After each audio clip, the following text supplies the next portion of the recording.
디모데전서 1장 5절부터 11절까지 제가 읽습니다. 경계의 목적은 청결한 마음과 선한 양심과 거짓이 없는 믿음으로 나눈 사랑이거늘 사람들이 이에서 벗어나 헛된 말에 빠져 율법의 선생이 되려 하나 자기의 말하는 것이나 자기의 확증하는 것도 깨닫지 못하는도다. 그러나 사람이 율법을 법있게 쓰면 율법은 선한 것인 줄 우리는 아노라.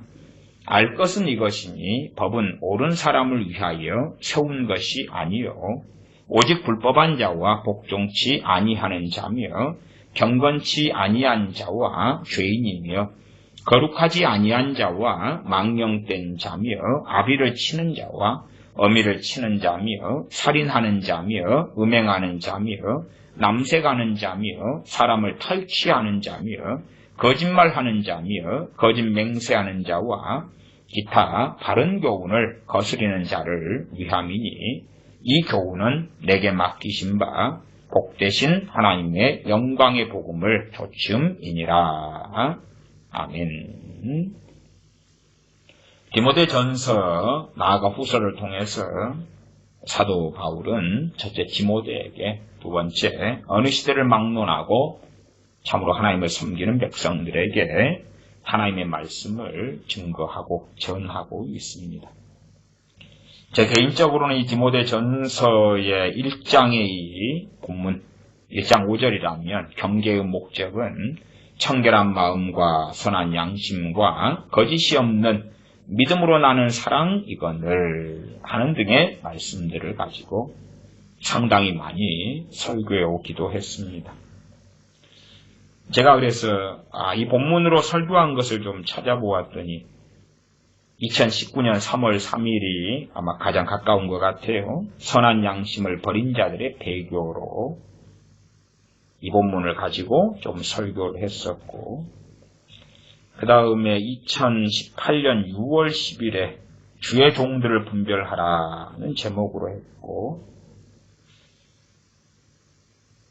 그 다음에 디모데 전서로서 믿음에서 떠난 양심이 화인 맞은 사람들도 6월 7일 날 2018년에 했고요. 또 말씀과 치유집회에서 설교를 2016년 6월 달에 이 본문을 가지고 설교했네요. 그리고 이제 2015년 10월 달에 구원의 서정, 그리고 이 본문이 아니고 그것은 18절부터 20절이네. 그 본문 아니고요.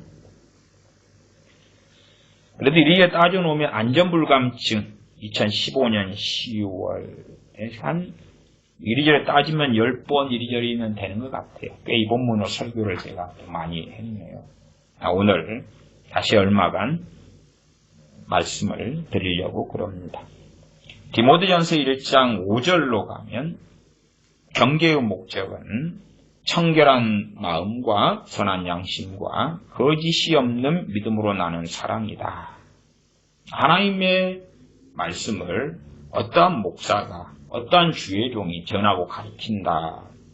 그것을 말씀을 가르치는 것 중에 하나를 다른 말로 경계한다. 그 말이에요. 그 목적이 무엇이냐? 첫 번째, 청결한 마음이 나타나기 위하여 그렇다. 청결한 마음, 깨끗한 마음을 위해서 그렇다.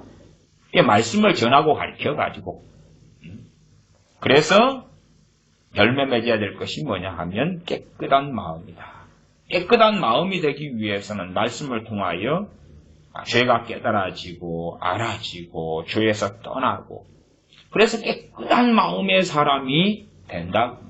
하나님 말씀을 바르게 전하고 설명하고 그래서 깨끗한 마음이 되려면 마음의 생각 또한 마음에 있는 것이 입으로 나오니까 입의 말, 생각, 말, 행동 그러한 것들이 정리되도록 하나님의 뜻 앞에 바르게 서도록 죄를 깨닫도록 말씀이 가르쳐져서 청결한 마음이라는 목적지, 마음이라는 청결한 마음이라는 결과를 내도록 말씀을 증거해야 된다. 그 말입니다.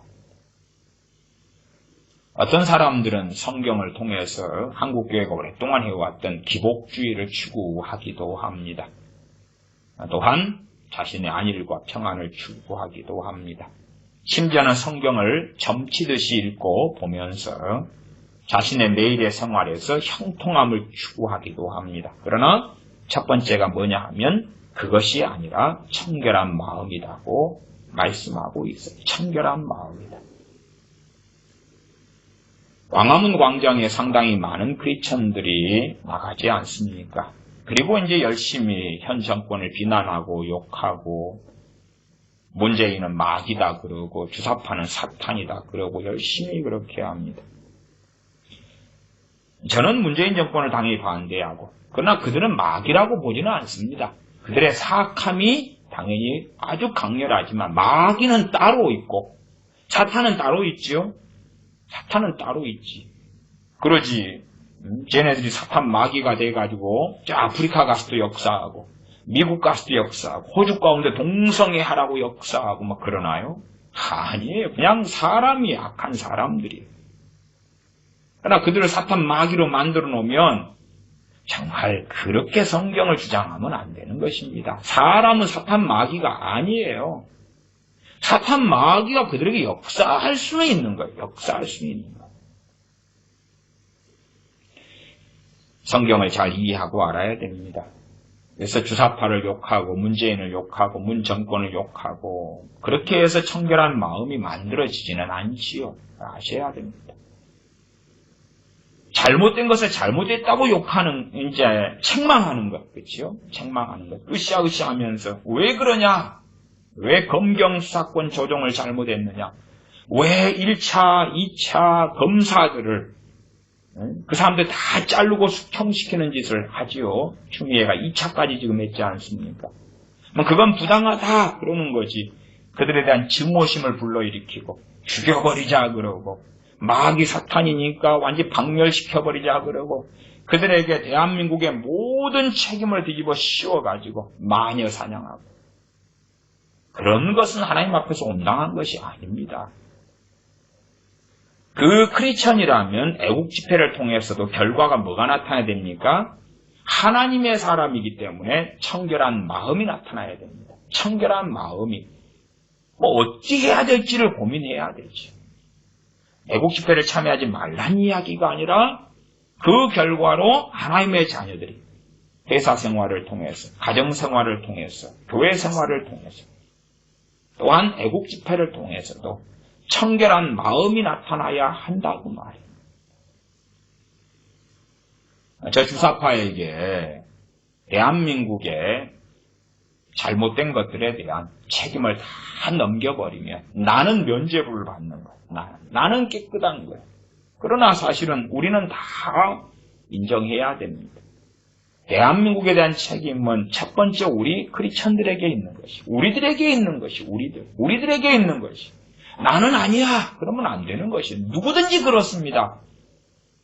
다니엘서에 보면 다니엘 선지자는 정말 조상 때로부터 그 과거의 죄들을 가지고 자기의 죄로 끌어안고 회개했다는 것을 성경을 통해 확인하셔야 되고 느헤미야 1장의 느헤미야의 회개도 마찬가지입니다. 그렇지. 야, 나는 상관없는데 또 주사파가 잘못이고 문정권이 잘못이고 혹은 과거의 정권들이 잘못이고 그렇게 해서 끝나는 게 아닙니다. 그렇게 객관적으로 뭔가를 말하더라도 그러나 그에 대한 책임은 하나님 앞에서 나도 통감하고 회개해야 하고 엎드려야 한다는 사실이에요. 그래서 바른 애국 집회라면 더군다나 목사가 이끄는 애국 집회라면 하나님 앞에서 크리스천들에게 청결한 마음이 나타나야 한다고. 청결한 마음이 나타나야 됩니다. 청결한 마음이 나타나야 됩니다. 그게 열매 맺어야 할 것입니다. 그게 아니라면 잘못 가고 있는 것입니다. 그게 아니라면. 어떠한 크리스천들은 말합니다. 야, 이건 애국 집회니까 하나님 만세, 부처님 만세도 된다. 그 사람은 신사참배할 사람이고 그 사람은 배교할 사람입니다.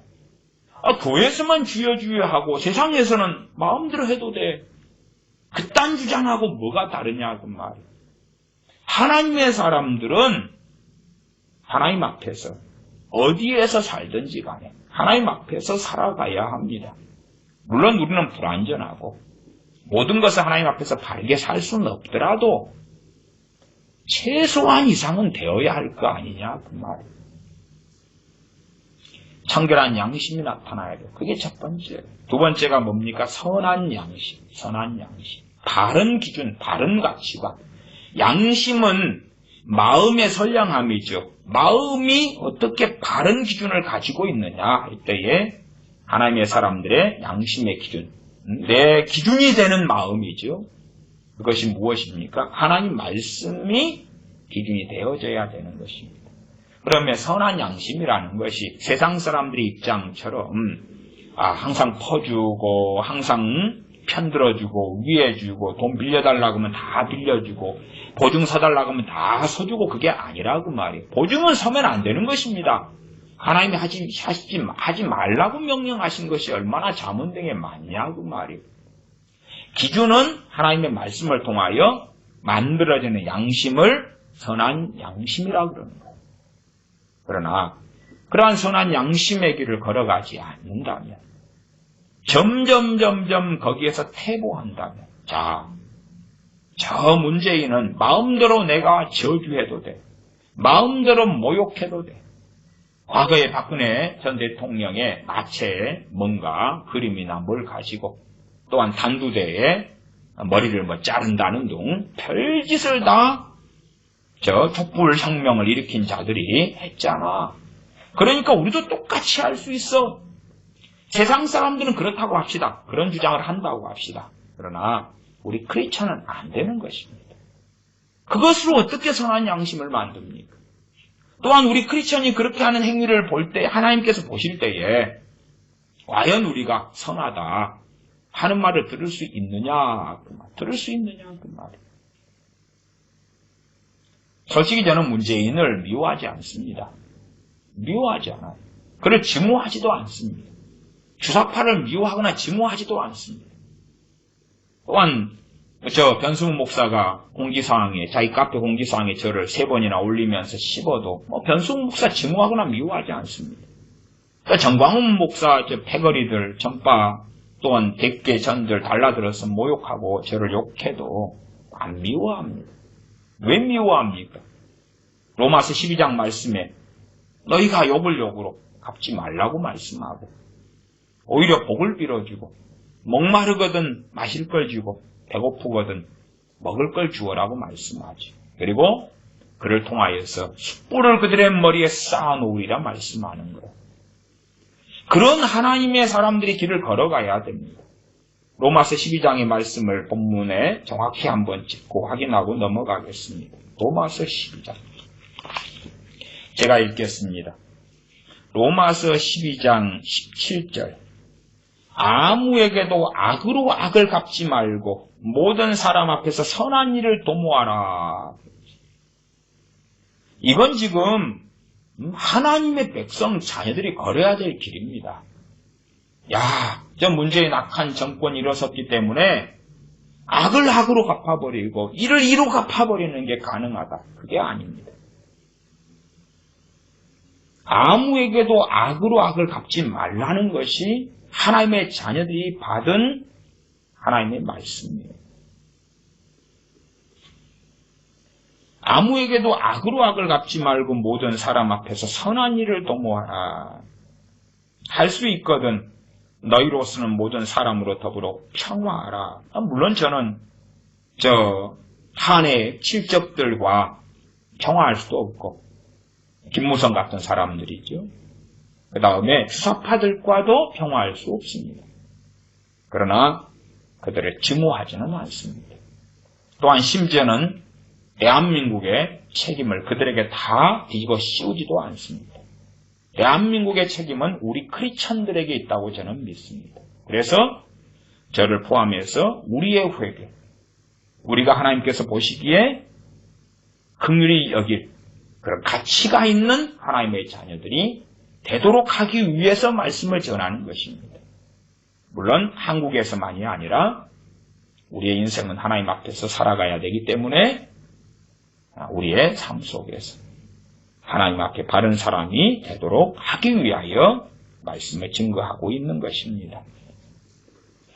로마서 12장 19절로 가면 내 사랑하는 자들아 너희가 친히 원수를 갚지 말고 진노하심에 맡기라. 기록되었으되 원수 갚는 것은 내게 있으니 내가 갚으리라고 주께서 말씀하십니다. 우리가 갚을 것이냐? 하나님께서 갚으시도록 할 것이냐? 20절 너 원수가 줄이거든 먹이고 목마르거든 마시우라. 그리함으로 너가 숯불을 그 머리에 쌓아놓으리라. 악에게 지지 말고 선으로 악을 이기라. 원수를 사랑하라는 말씀도 있지요. 또한 용서하라는 말씀도 얼마나 많습니까? 그런 말씀을 가지고 문재인 정권이나 주사파에게 적용할 때 어떻게 해야 될까를 고심하셔야 돼요. 하나님 앞에서. 그러나 어떠한 부분은 너무 명백해요. 어떠한 부분은 해석과 적용이 좀 어려운 부분도 있겠지만 최소한 내가 그들을 용서한다는 것이 그들의 무죄라는 게 아니에요. 심판을 하나님께 맡긴다는 거예요. 우리 크리스천들까지 마음에 그들에 대한 증오와 원망과 독기로 가득하게 되면 그래서 저는 광화문의 선동을 아주 위험하게 봅니다. 차라리 제가 2016년 11월, 12월 그때 또 17년 태극기집회에 참여했을 때가 상당히 깨끗했다고 봐요. 그때는 앞에 선 사람들이 그래도 대부분 그냥 일반적인 태극기집회 지도자들이었죠. 말도 많고 탈도 많았다 그러지만 그래도 차라리 저는 그런 불신자나 일반적인 애국 집회가 깨끗했다 이렇게 보아져요.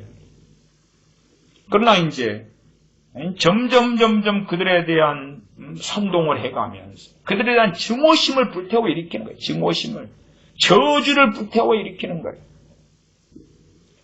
세상에 어떤 폭동은 그렇게 일어날지 몰라도 우리 크리스찬은 하나님 앞에서 하나님의 긍휼하심을 얻고자 하는 것입니다.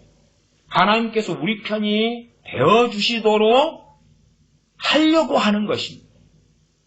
하나님의 은혜를 받고 싶은 것입니다. 대한민국이라면 대한민국 상황과 일과 문제 속에서 하나님의 긍휼하심을 하나님의 백성인 우리들은 얻고자 하는 것이다 그 말.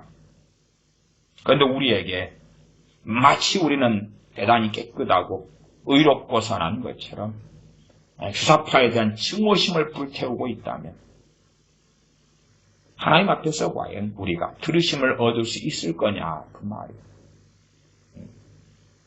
그들에 대한 미움과 원망으로 가득한다면 원망이란 말은 대한민국의 책임이 그들에게 있다는 이야기죠. 주사파는 항상 있어 왔습니다. 그들이 왜 정권을 잡게 됐느냐 하는 것이지요. 소위 말하면 걔네들이 386 세대들 아닙니까? 386이면 과거의 386이고 386의 어떤 의미들이 그때 과거에 지금은 이제 586이 된 거죠. 386, 486, 586 같은 말이에요. 그러나 이제 몇 년대냐 그런 이야기인데 그들은 계속 있어 왔다고 말이에요. 말하자면 586이니까 어지간히 50대라고 말이에요. 그 사람들 벌써 태어난 지 오래됐는데 과거에 운동권 내에서 대학교 생활했을 때가 벌써 30년이 됐는데 그러지 갑자기 그냥 하늘에서 땅에서 뚝 떨어진 게 아니라고 말이에요. 그들은 계속 대한민국에 있었어요. 그러나 그들이 이제 정권을 장악했고 차지했지요. 우리가 그들에 대한 증오와 분노와 원망을 불러일으키면 하나님께서 잘했다. 그래. 저들에게 모든 책임이 있지. 소위 저 인간들만 다 쓰레기 치우듯이 다 치워버리면 말하자면 정광훈 목사님 같은 이는 주사파가 50만이 있는데 50만만 쓰레기통에 넣어버리면 대한민국은 깨끗해져. 아름다워져. 예수 왕국 복음 통일될 거야. 주장하는데 정말 가당한 이야기가 아닙니다. 저 소위 주사파가 50만인지 어쩐지는 모르겠습니다. 그러나 이제 그들에게 다 모든 책임을 넘겨버리자 그 말. 선동하니까 좋잖아요. 왜? 나는 의로워지니까. 나는 깨끗해지니까. 모든 책임은 저놈들이야. 대한민국 경계를 말아먹은 놈들도 저놈들이고 대한민국을 한미동맹 해제 상황으로 가고 아니면 안보를 무너뜨리고 국방을 무너뜨리고 외교를 무너뜨리고 다 저놈들이거든. 그러면 얼마나 좋아요. 얼마나 좋아요. 황교안 대표도 108명의 국회의원을 가지고 싸워야 되는데 어떨 때는 무슨 말을 하냐 그러면 자기들이 안 싸우고 국민 여러분이 나서 주셔야 될 때입니다. 그래요. 당신들한테는 나서라고 뽑아놨잖아. 당신들이 나서가지고 책임 있는 위치니까 국회의원들이니까 108명이 나서가지고 으쌰으쌰하고 그걸 이제 국민들이 보면서 당신들이 모델되고 본이 돼가지고 갈 때에 그 자리에 국민들은 함께 하겠지. 그러나 당신들이 가만히 있으면서 저 더불어민주당 탓이에요. 저 문재인 탓이에요. 저들을 가만두면 안 됩니다. 국민들 나서주세요. 그러니까 저런 자유한국당 기득권 세력들, 웰빙 정당 저 사람들도 자기들 책임 아니라는 거지. 자기들 책임 아니라는 거지. 그럼 누가 책임이 있는데? 주사파? 오케이, 좋아. 마음이 시원하네. 저들만 쓰레기통에 집어넣으면 끝나겠네. 하나님 보실 때에 맞다고 보실 것 같냐? 그 말이야. 대한민국 국민들 당신들 책임 없어. 제1야당 자유한국당 책임 없어. 우파 국민들 책임 없어. 50만 명 빼놓고 다 무죄하다. 정말로? 정말로?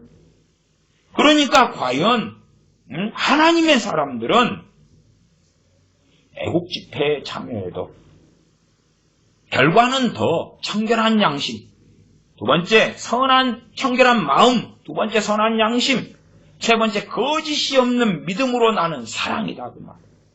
이 세 가지를 사도 바울은 제시를 했어요. 거짓이 없는 믿음 이야기도 조금 하면 사람들이 저한테 때로는 어떤 이야기도 하냐 그러면은 좀 소망이 되는 이야기를 해주십시오. 소망이 되는 이야기를. 소망이 되는 이야기. 진리를 증거해야 됩니다.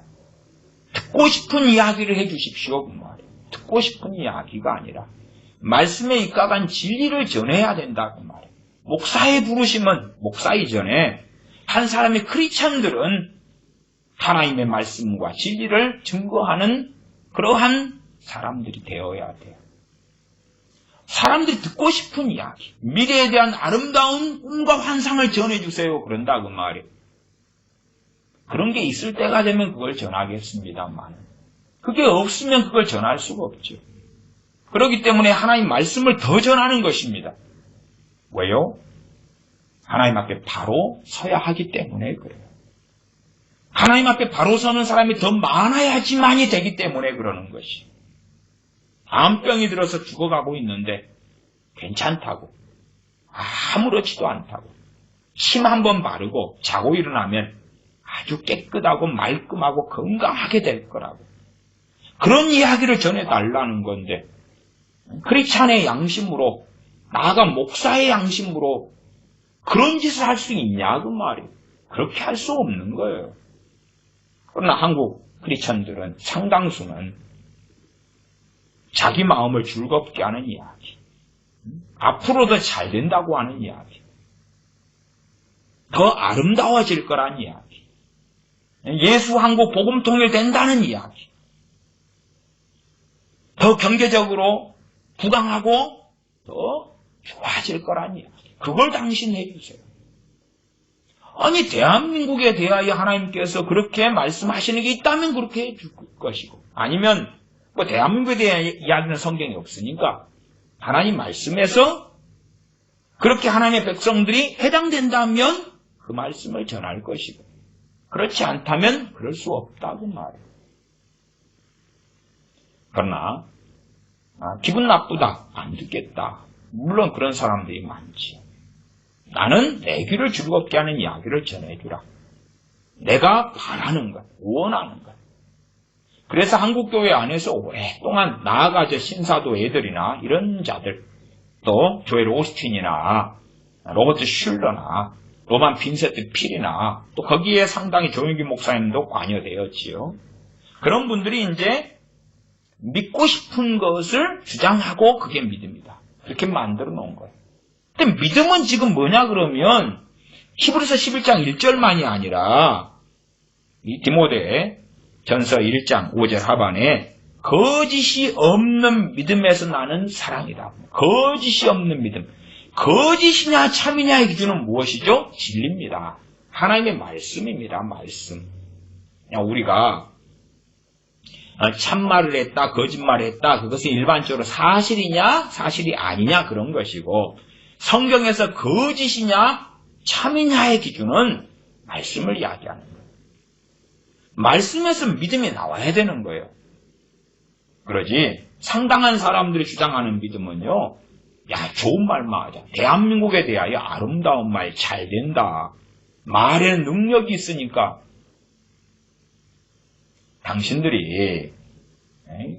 당신들이 그렇게 해보세요. 당신 일단은 뭐 집을 한번 다 불질러버려요. 불질러버린 다음에 잿더미 위에서 대골 같은 집이 만들어진다. 대골 같은 집이 만들어진다. 한 100년 해보세요. 당신들이 그렇게 믿음을 사용해서 만들어보라고 말이에요. 대골 같은 집이 만들어진다. 누구나 다 미쳤다 그럴 거예요. 누구나 다.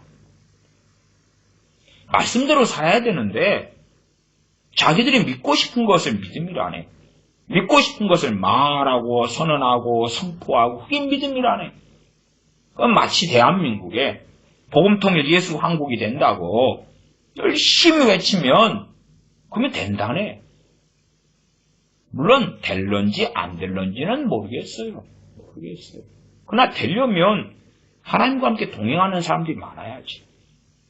하나님을 영화롭게 하며 하나님의 나라와 의를 구하는 사람이 많아야지 그 가능성이 높아진다고 말이에요.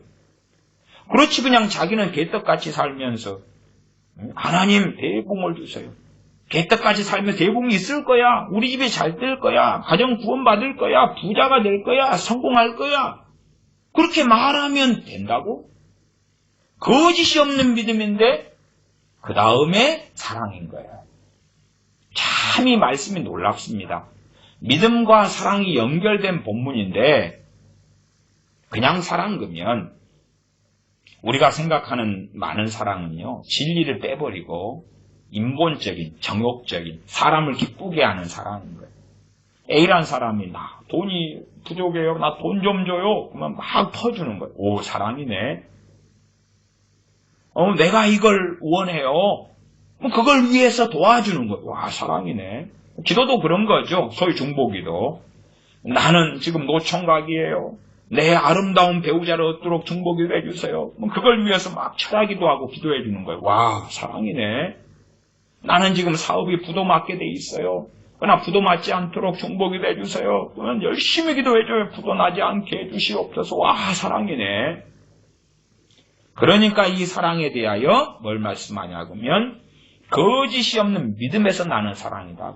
거짓이 없는 믿음이 거짓을 진리이냐 진리가 아니냐 이야기를 했기 때문에 거기에서 벗어나면 사랑이 아닌 거예요.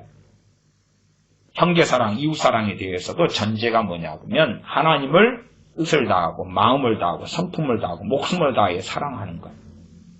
순서가 그래요. 그리고 이와 같으니 내 이웃을 내 몸과 같이 사랑하라. 그렇게 나오는 거예요. 말하자면 하나님을 사랑하는 것은 진리를 기반으로 하는 거고 사람, 형제, 이웃을 사랑하는데 하나님 사랑과 충돌하고 부딪히면 사람을, 형제를 사랑하는 것은 죄악이 되는 거예요.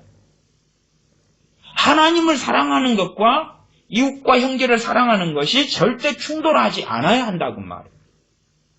그러나 많은 사람들의 형제사랑, 이웃사랑은 하나님을 사랑하는 것과 충돌하는 거예요. 하나님을 사랑하는 게 무엇이에요? 그 말씀대로 사는 걸 이야기하는 거예요. 말하자면 보증이다 그러면 하나님 사랑하니까 보증서지 말라 했으니까 보증서지 않는 거예요. 아무리 내 부모 형제가 요구해도 친구가 요구해도 하나님을 따라야 되니까. 그러나 보증을 사랑하니까 서줘야 되겠다. 하나님 사랑을 불순종으로 때려친 거고 하나님을 미워하는 것이고 그러면서 보증을 서주니까 부모, 형제, 친구는 감사하고 너무 좋아. 너 사랑을 내가 경험했다. 그렇게 주장할 거라고 말이에요. 그러나 그것은 이 디모데전서 1장 5절로 한다면 거짓이 없는 믿음에서 나는 사랑이 아니다고 말이에요. 지금은 성경 진리에 입각한 그러한 믿음은 사라져가고 자기가 믿고 싶은 것, 자기가 원하는 것, 바라는 것을 믿음이란 이름에 붙여버리는 거예요. 그것도 안 되면 무슨 꿈 좀 꾸고 환상 좀 보고 누가 하는 애언을 가지고 붙잡고 물론 말씀에 애언을 멸시치 말라 그랬어요. 그 전제는 뭐죠? 그 애언이 하나님께로부터 오는 애언이에요. 고린도교회에 고린도전서 14장에 2명, 3명이 차서를 따라서 애언하는데 듣는 자들은 분별해라 그랬어요. 분별하라는 말은 사도 바울이 복음전에 세운 교회, 그리고 아볼로가 목회했던 교회, 그런 교회, 말씀의 교회라 해도 애언을 하는데 분별하라는 것은 너무나 많이 쉽게 틀린다 그 말이에요. 그런 판국인데 다 무슨 샬라샬라 자기 귀에 듣기에 좋은 애언이 나오면 믿고 싶은 거죠. 붙잡고 싶은 거죠. 왜? 자기 귀를 즐겁게 하니까. 그 애언 참된 애언이라고 누가 확증해 줄 수 있냐고 말이에요. 그렇기 때문에 애언을 가지고는 토론도 하고 논의도 해야 돼요. 그걸 못하게 입을 다물게 하고 애언에 대한 문제를 제기하면 성령 해방죄다 그러고 그 인간들이 사악한 자들인 거라. 왜? 자기들의 애언에 대하여 확인을 못하게 하고 무조건적인 맹신과 맹종을 원하니까 이미 그 자들이 영이 잘못됐다는 걸 증명해버리는 거예요. 왜냐하면 말씀과 안 맞으니까. 영들을 다 믿지 말고 그 영이 하나님께 속하였나 시험해보라고 명백하게 말씀이 있는데 시험하지 못하게 하는 거예요. 무조건 믿으라는 거예요. 성령님이라고 진짜라고. 이미 그 인간들이 하나님과 다른 길을 걷고 있는 거죠. 그러면서 믿으라고. 그러면 거짓이 없는 믿음도 아니고 거기에서 나는 사랑으로 걸어갈 수도 없는 거죠. 그래서 3가지가 제시됩니다. 청결한 마음, 선한 양심, 거짓이 없는 믿음에서 나는 사랑. 믿음과 사랑은 둘과 분리의 관계가 있어요. 어떤 사람 생각할 때는 믿음은 믿음이고 사랑은 사랑인 것 같은데 그렇게 생각하지만 지금 디모데전서 1장 5절은 연결시켜 놓고 있죠. 6절로 가면 사람들이 이에서 벗어나 헛된 말에 빠져. 이게 이 3개를 가지고 분별을 하라 그 말이. 3개를 가지고. 근데 이 3개에서 벗어나 버리는 거예요. 그래가지고 헛된 말에 빠지는 거예요. 헛된 말에 빠져. 이게 사람들에게 100배, 30배, 60배 준다. 그럼 뭐가 찹니까? 욕심이 가득 차죠. 세계 기독청을 누가 만들어가지고 5만 불 시대가 되게 해주겠다. 세계 기독청을 만들려면 돈이 몇 조가 필요한데 그 중에서 이제 기독교계에서 교인들이 17일 헌금해서 몇 천억을 만들어야 된다. 그 다음 나머지는 기업체들하고 이야기가 됐다. 세계 기독청을 만들면 개신교의 성지가 대한민국에 생긴다. 욕심이 막 일어나는 거예요. 일어나요. 소망이 생기죠? 무슨 소망이요? 세상적인 소망. 매일 하루에 올림픽을 개최하는 것 같은 효과가 매일 한 번씩 벌어지고 이것이 세계 기독청이 만들어지면 1년에 365번 올림픽 개최하는 효과가 나타난다. 그것이 어떻게 청결한 마음과 선한 양심과 거짓이 없는 믿음에서 나는 사랑과 관련이 있겠냐고 말이에요. 그러나 사람들은 그런 이상한 말들이나 애언들을 좋아하는 거예요. 좋아해요. 그래서 탐욕과 욕심이 헛된 이상한 소망이 부풀러 올라가는 거예요. 그러니까 이 3가지를 기준점으로 사도 바울은 제시하고 증거한 것이고 이것이 명확하게 사도 바울이 하나님께 받은 말씀이다. 이 3개가 분별의 기준점으로 제시된 것이에요. 이에서 벗어나 버리면 그게 헛된 말에 빠진 것이죠. 이에서 벗어난 거예요. 그렇기 때문에 결코 제가 목사다 그러면 생각해 보세요. 자, 내가 목사로서 강단에서 설교를 하고, 그 다음에 이제 애국 집회에 가서 발언을 한다고 생각해 보십시다. 그러면 강단에 설교하는 것과 애국 집회에서 발언을 할 때 둘 다 말씀을 벗어나면 돼요, 안 돼요? 안 돼요. 나는 크리스찬이기 때문에. 네? 더군다나 목사는 더 큰 심판을 받아요. 더 엄격한 심판을 받아요. 그냥 목사를 떠나서 내가 한 사람의 그냥 성도 교인이라고 합시다.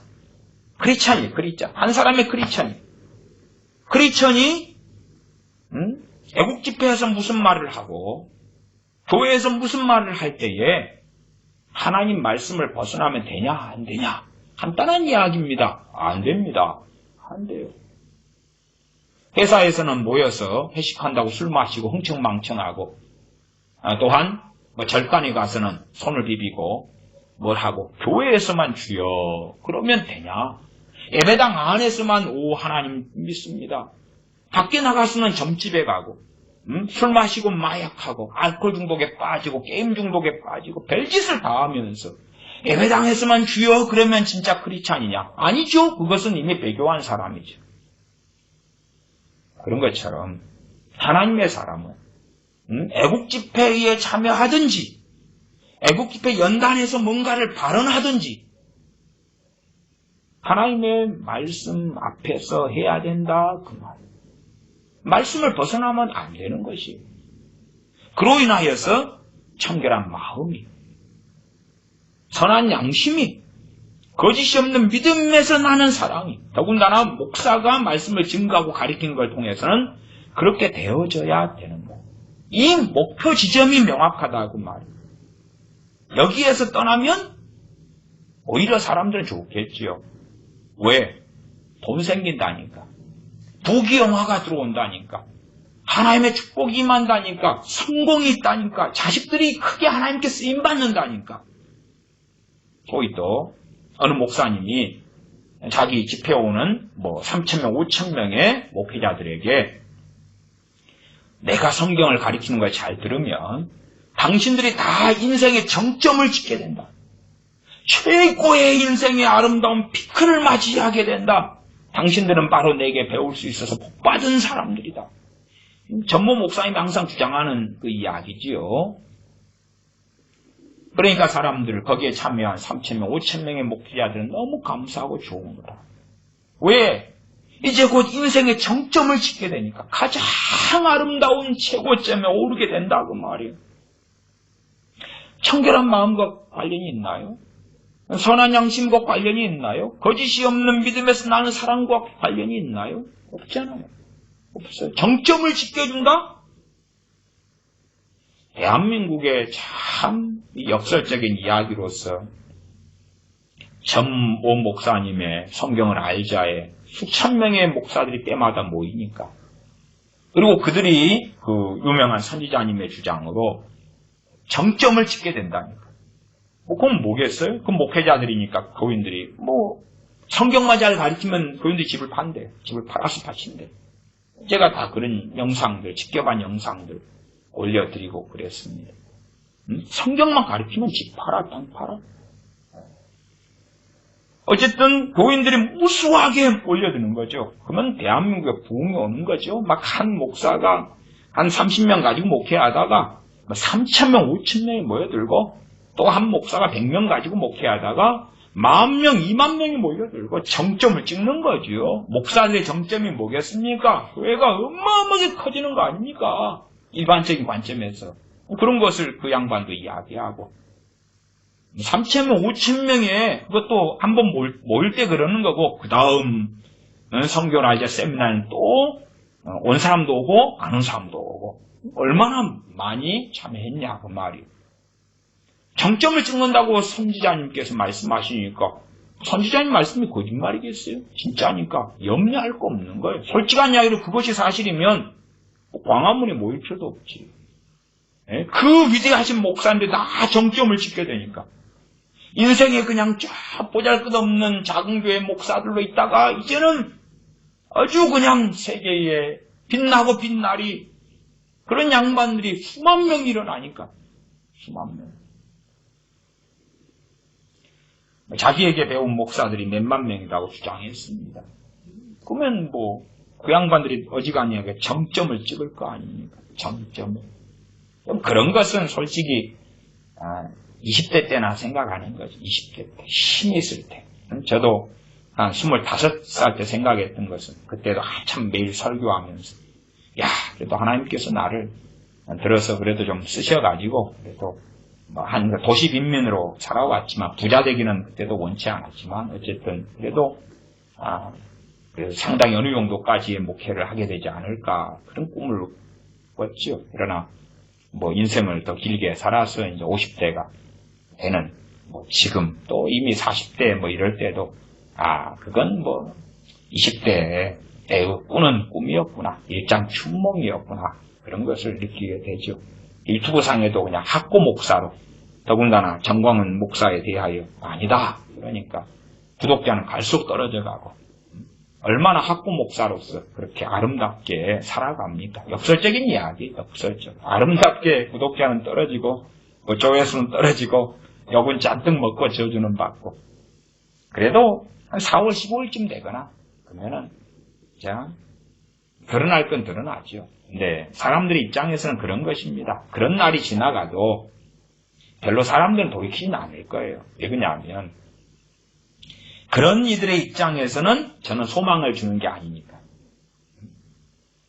말씀을 통해서 세 가지란 말이에요. 돈이 아니라, 성공이 아니라, 부귀영화가 아니라 이 땅에서 영원한 대골 같은 집을 짓고 적푸른 초원에 사는 것이 아니라 첫째가 청결한 마음이고 두 번째가 선한 양심이고 세 번째가 거짓이 없는 믿음에서 나는 사랑이다. 그 말이에요.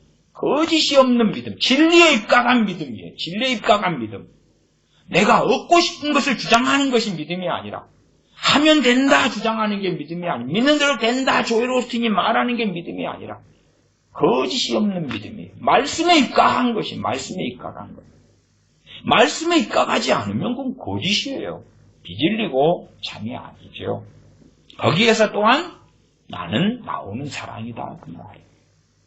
그러나 그게 아니라 사람들이 원하는 것은 더 아름다운 풍요로운 대한민국, 더 그냥 가만히 있어도 내 자식들이 다 구원받고 대부흥이죠. 신사도의 대부흥이 대한민국에서 인기를 끈 이유가 있는 거예요. 본래가 코드가 맞아요. 본래부터 과거의 부흥사들이 주장했던 것과 신사도들이 주장하는 것이 거의 유사합니다. 유사해요. 코드가 맞아요.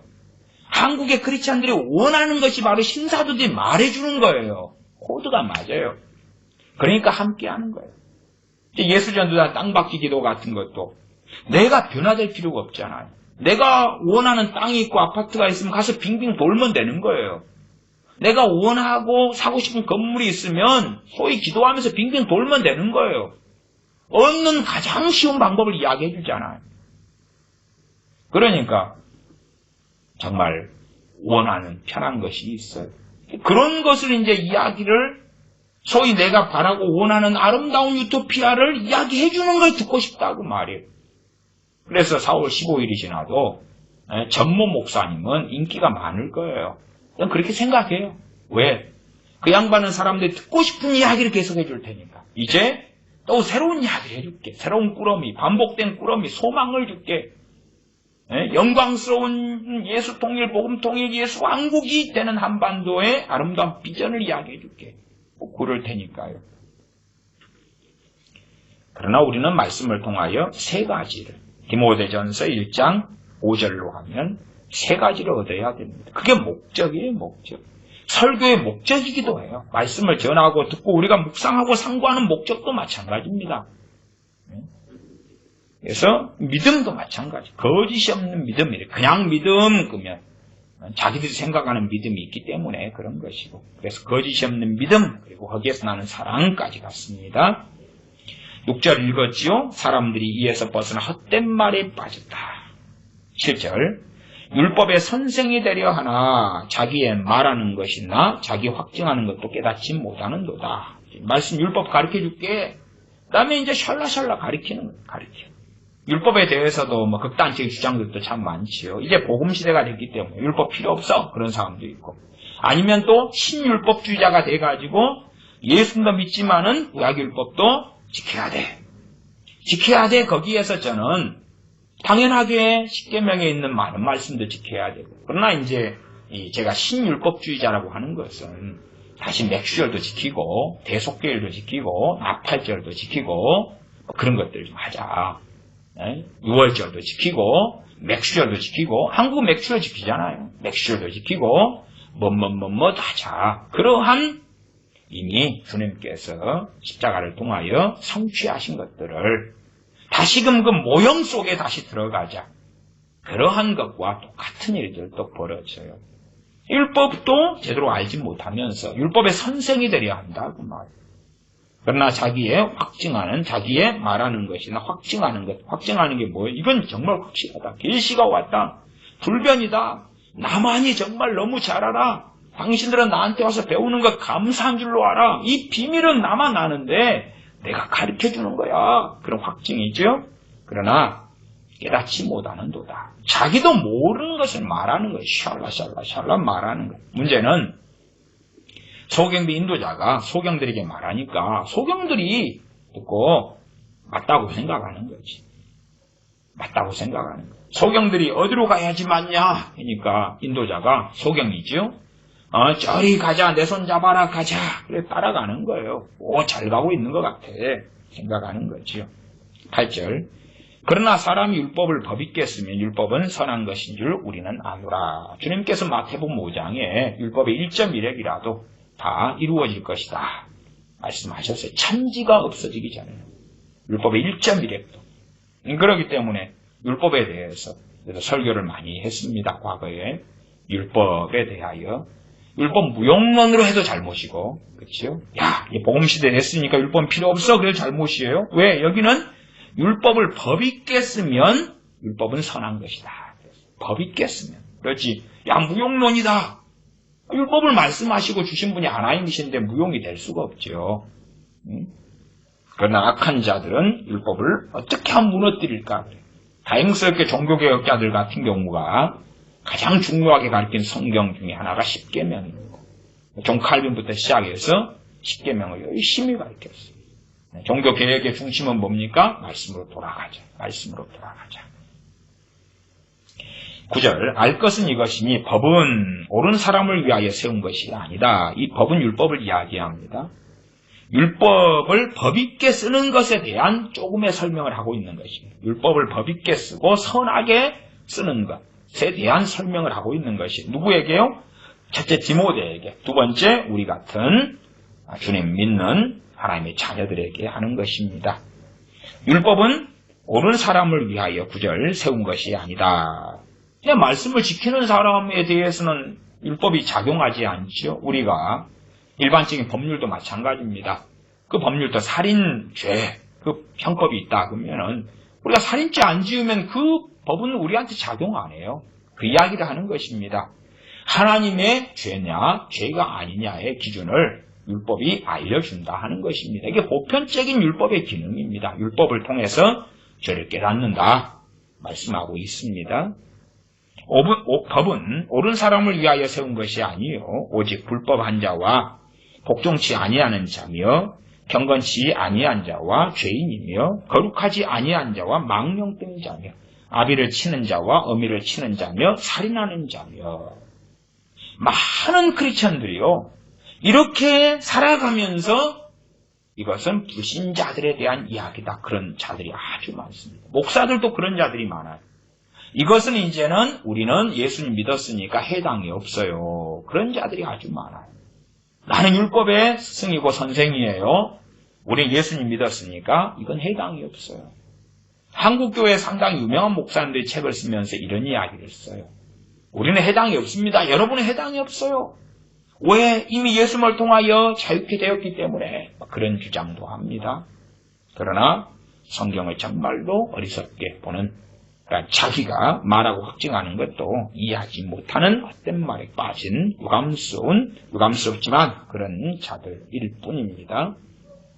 이것은 예수님 믿는 우리에게 중요해요. 우리에게. 안 믿는 사람이 살인했냐 안 했냐는 하나님의 백성 아니니까 이미 그들이 주님께 돌이키지 않으면 그들은 멸망이 선고된 자들이고, 예수님 믿는 사람인 우리가 이제 율법을 어떻게 쓸 거냐 할 때에 이러한 죄들을 안 지으면 상관이 없는 거고, 지으면 이 말씀을 통하여 죄를 깨닫고 회개하고, 그러면서 깨끗게 되면서 청결한 마음과 선한 양심으로 거짓이 없는 믿음에서 나는 사랑으로 나아가야 한다 그 말이에요. 그렇게 우리는 율법을 법있게 사용해야 된다 그 말. 법있게 사용한다는 것이 좀 요즘 번역으로 바꾸면 합법적으로 사용한다. 합법적으로. 코에 걸면 코걸이, 귀에 걸면 귀걸이가 아니라 바르게 하나님 말씀을 우리에게 바르게 적용하고 조명하고 그렇게 해서 사용하는 것이. 율법을 남한테는 그냥 엄격한 잣대로 쓰고 나한테는 솜방망이로 쓰고 그러는 게 아니고, 또 엉뚱한 대로 쓰면 합법이 아니죠. 율법의 같은 조항을 그 자리가 아니라 이상한 자리에 가져다 쓰면 그것도 불법이 되는 거죠. 법있게 쓰는 것이 아니다 그 말이에요. 1장 10절 음행하는 자며 남색하는 자며, 음행하는 자가 믿는 사람 안에서도 얼마나 많고 있냐 그 말이. 말하자면 고린도 전서의 음행에 대한 죄들을 고린도 교회가 짓고 있는 것 등도 보고, 또한 우상 숭배는 음행하는 근원적인 죄에 들어가는 일들도 있고 그러하지요. 이게 내가 믿는 사람으로서 음행하는 자라면 음행에 대한 율법을 가지고 우리가 돌이키고 깨닫고 죄를 알고 회개하며 터닝해야 된다 그 말이에요. 마찬가지로 남색하는 자며, 예수님 믿는 사람들 가운데에서도 동성애자들이 의외로 좀 있습니다. 의외로. 이런 동성애죠. 남색하는 자. 그 말씀을 통해서 돌이켜야 되는 거예요. 그렇지, 구약에서 있는 동성애나 이런 것에 대하여서는 신약이 됐으니까 이제는 상관없어. 그래서 미국에 있는 연합감리교회나 아니면 미 장로교회나 이런 등등에서는 동성애자 목사도 세우고 동성애자 주례도 하고 그런 것을 교단적으로 다 총회 결의하고 시행한 지가 몇 년씩 되지 않습니까? 그런 짓들이 점점점 많아지는 것입니다. 왜? 그러면서도 율법을 제대로 알지 못하는 것이. 알지 못하면서 자, 우리를 따르라. 이제 구약 성경이기 때문에 남색해도 괜찮다. 예수님께서 십자가를 지심으로 이제는 남색하는 것, 동성애에 대한 모든 조항을 다 깨뜨리셨다. 그러니 괜찮아. 정말 미친 사람들이 아주 많이 나오는 시대입니다. 더군다나 동성애에 대하여 이 말씀이 사랑도 그렇잖아요. 1장 5절에 보면 거짓이 없는 믿음에서 나는 사랑이다 그랬잖아. 근데 이제 거짓이 없는 믿음, 이것이 기본은 지금 경계로 가니까, 경계의 목적은 가니까 이거 말씀을 이야기한 거예요. 말씀을. 왜냐하면 1장 3절 4절도 제가 안 읽었는데 3절 4절로 가면 문맥은 다 정확해집니다. 디모데전서 1장 3절 4절에 보면 내가 마게도냐로 갈 때에 너를 권하여 에베소에 머물라 한 것은 어떤 사람들을 명하여 다른 교훈을 가리키지 말며, 다른 교훈이 뭡니까? 말씀에 벗어난 거죠. 말씀에 어긋난 거죠. 말씀이 아닌 거죠.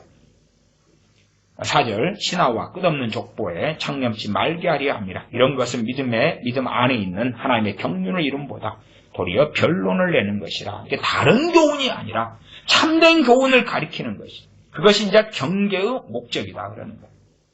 에베소 교회 에베소에 가서 디모데라는 주의 종이 말씀을 가리키는 게 경계인데 그 목적이 세 가지다. 그렇게 요약을 사도 바울은 하고 있다 그 말이에요. 그러나 동성애자들, 사랑해야 되잖아.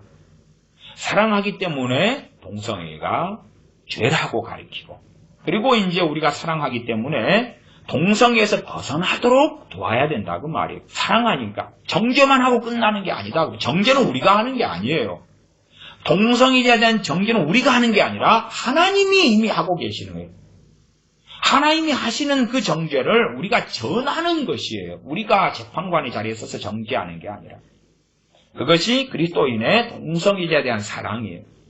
그러나 이 사랑을, 진리를 벗어난 사랑을 하면 동성애자도 목사 안수 주고, 동성애자도 남자가 남자를, 여자가 여자를 더불어서 결혼하고 싶어해. 안수도 이 주례식도 하자. 그렇게 하는 것은 사랑이 아니다 그 말. 그러니까 그런 것들이 가르쳐지는 거예요. 사랑. 거짓이 없는 믿음에서 나는 사랑이 아니라 세상이 원하는 사랑. 사람들이 받고 싶은 사랑. 그런 걸 하면서 이제 사랑 타령을 하는 거예요.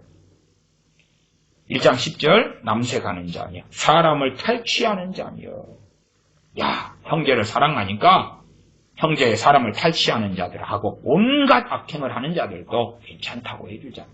구원받는다고 해주자. 상관없다고 해주자.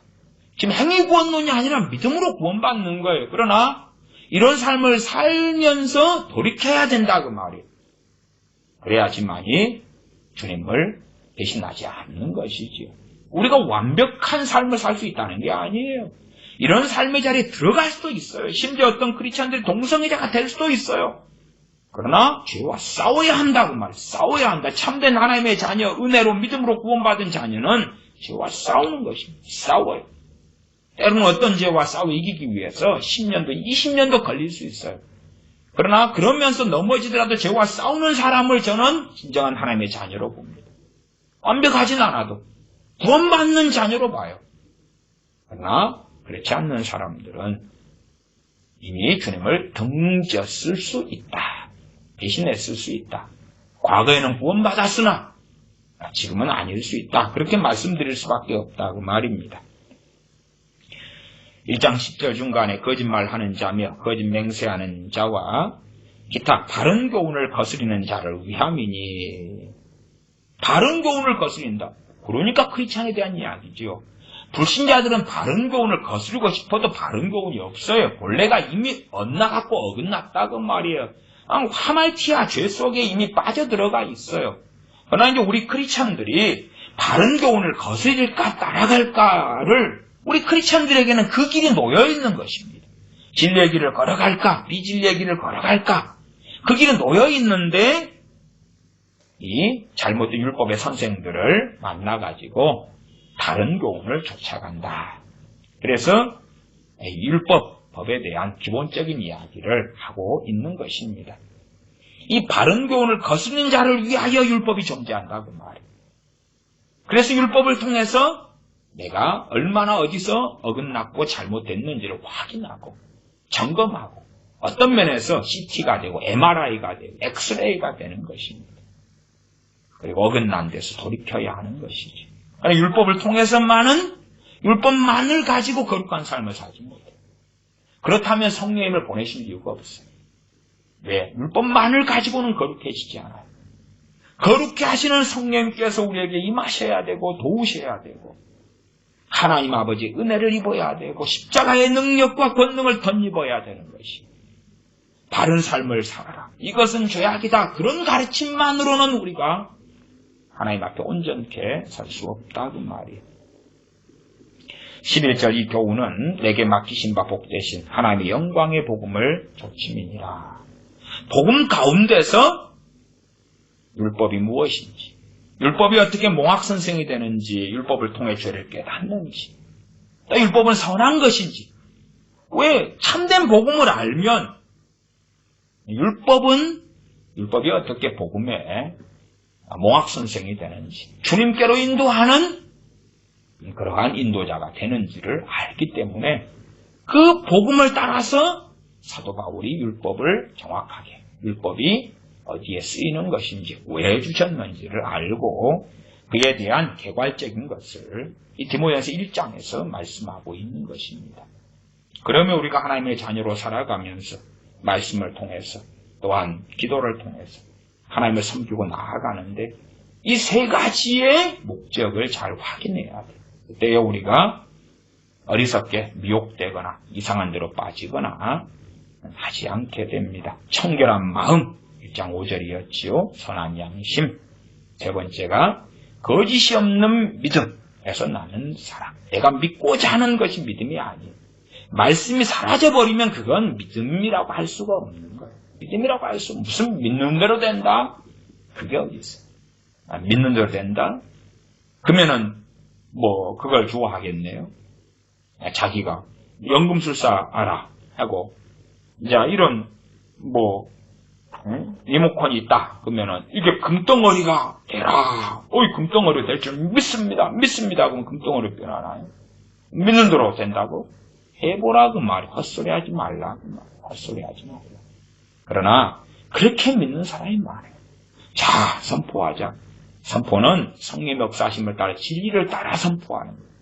그러지, 야, 선포하자. 내 자식은 잘 될 거야, 복 받을 거야, 대학 서울대 들어갈 거야. 선포해보시오. 해보시오. 아니면 뭐 더 선포해보지? 성경 읽지도 않고 덮어놓고, 자, 내가 하루 지나면 성경 66권은 내 머리에 다 입력될 거야. 다 알아질 거야. 다 깨달아질 거야. 아니면은 뭐 직장생활 하는 사람이 출근을 안 해버리는 거야. 출근을 안 해버린 다음에 이제 나는 출근 안 해도 직장에서 승진될 거야. 월급은 더 나올 거야. 인센티브는 더 나올 거야. 하는 거야. 아니면 아이들이 야, 이 믿음이 뭔가를 이상한 믿음을 배우니까 공부를 안 해버리는 거야. 그 다음에 내일 영어 단어 하루에 100개씩 그냥 자동 저장될 것이다. 될지어다. 스페인어가, 포르투갈어가, 독일어가 자동으로 배워질지어다. 성격 등수는 공부 안 하면서 소위 옛날식으로 하면 60등인데 50등이 될지어다. 40등이 될지어다. 1등이 될지어다. 주장하면 그게 무슨 믿음이냐 그 말이에요. 그건 정말 광신이고 맹신의 정신 나간 짓이에요. 하나님 말씀에 입각해서 하는 거예요. 그렇기 때문에 히브리서 11장에 보면 믿음의 사람들이 다 다른 길을 걸어갔어요. 다른 길. 누구는 죽은 자를 부활로 바꿨던 여자들은, 어떤 사람들은 유리걸씨하고, 어떤 사람들은 기적을 보고, 어떤 사람들은 믿음을 잃지 않는 가운데 환난과 고난의 길을 걷고, 다 달라요. 달라. 천편일률적인 믿음의 삶의 길에 영광이 있으라. 그게 아니란 말이에요. 야, 히브리서 11장의 믿음의 선진들이 걸어가는데 전부 다 부귀영화, 명예, 권세, 돈, 권력, 해피엔딩. 그게 믿음의 길의 종착역이 아니다 그 말이에요. 신사도 애들이나 아니면은 소위 기복주의의 종착역은 그것이고 싶은 거죠. 내 육체의 욕망이 다 아름답게 이루어지고 최상의 남자여자와 만나 결혼하고 아름다운 가정을 꾸미고 최고 이쁜 자식들을 놓고 돈도 잔뜩 벌고 성공도 하고 명예도 얻고 육체의 정욕, 이생의 자랑, 안목의 정욕이 이루어지는 그것이 바로 믿음의 종착역이다. 성경은 하나님 말씀은 그렇게 이야기 안 해요. 그렇게 이야기 안 해요. 그렇게 그냥 복 주시는 하나님, 응답하시는 하나님만 끄집어내서 어떤 종교를 만들 수 있어요. 기독교의 껍질을 쓰고.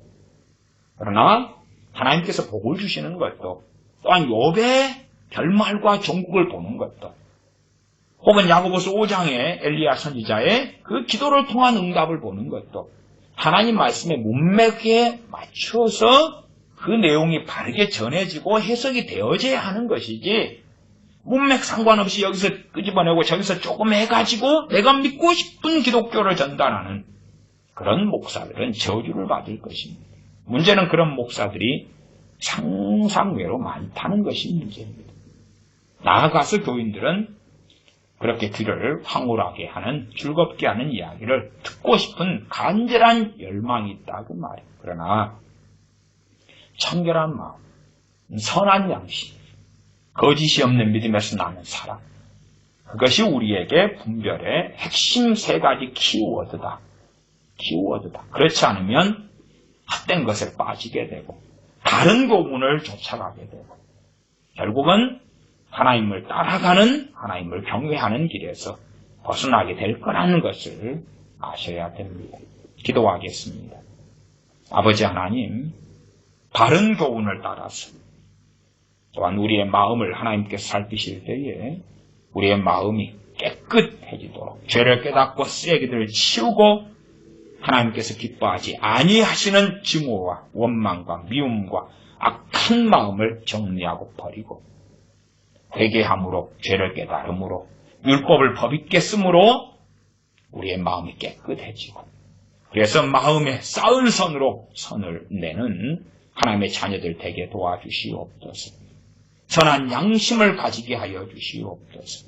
하나님의 말씀이 기준이 되어서 우리의 기준, 준것을 우리의 양심을 형성하여서 내로남불하거나 혹은 자기는 항상 선하고 다른 어떤 이들은 악하다 하는 완악함이 아니라 우리를 돌아보고 또한 형제를 돌아보고 사랑하고 주님 안에서 섬기는 그러한 바른 선한 양심의 기준들을 하나님의 말씀들로 세워가게 하여 주시옵소서. 그리하여 우리가 주님 앞에 나중에 서게 될 때에 우리에게 부귀영화는 없고 세상의 명예와 영광이 없더라도 우리를 확인하실 때에 너가 청결한 마음을 가지고 있구나. 너가 선한 양심을 가지고 있구나. 너의 삶에 거짓이 없는 믿음에서 나는 그 사랑을 가지고 있구나. 거짓이 없는 믿음에서 나는 첫째 하나님에 대한 사랑과 둘째 형제에 대한 사랑을 너가 가지고 있구나. 주님께서 보실 수 있도록 그러한 길을 걷도록 우리들에게 은혜를 내려주시옵소서.